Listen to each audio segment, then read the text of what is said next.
นาฬิกายังเดินในคืนที่ไฟยังสว่าง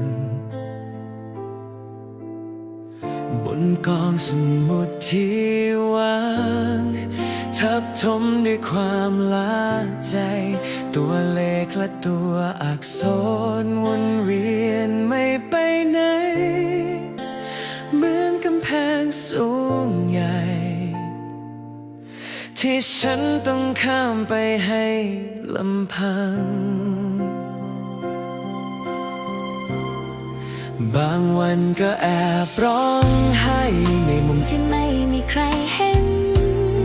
ความคาดหวังที่แบกเป็นภาระที่มันหนักอึ้งคำถามที่หาคำตอบไม่เจอในเสี้ยวหนึ่งชีวิตนักเรียนที่ตรากตรำต้องทนอีกนานแค่ไหน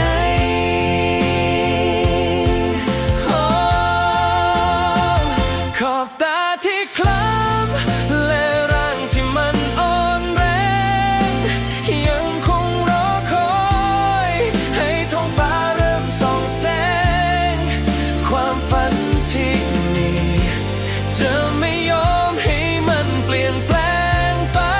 เพราะความสำเร็จไม่ได้โรยด้วยกลีบดอกไม้มันแรงมาด้วยหยาดเหงื่อและน้ำตาที่รินไหลวิชาความทุกข์คือบทเรียนที่ทำให้ฉันเติบโตยิ่งใหญ่ในวันที่โลกใจร้ายฉันจะบอกตัวเองให้ไปต่อสู้เพื่อวันที่สวยงามที่รออยู่ไม่ไกลสู้เพื่อวันที่สวยง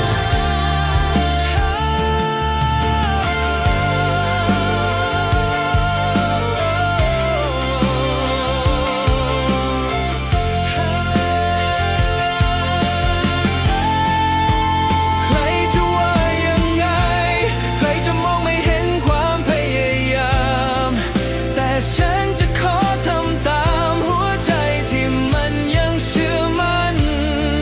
ความทุกข์ในวันนี้คือบันไดไปสู่ดวงจันทร์ที่ฉันจะคว้ามันมาไว้ในมือให้ได้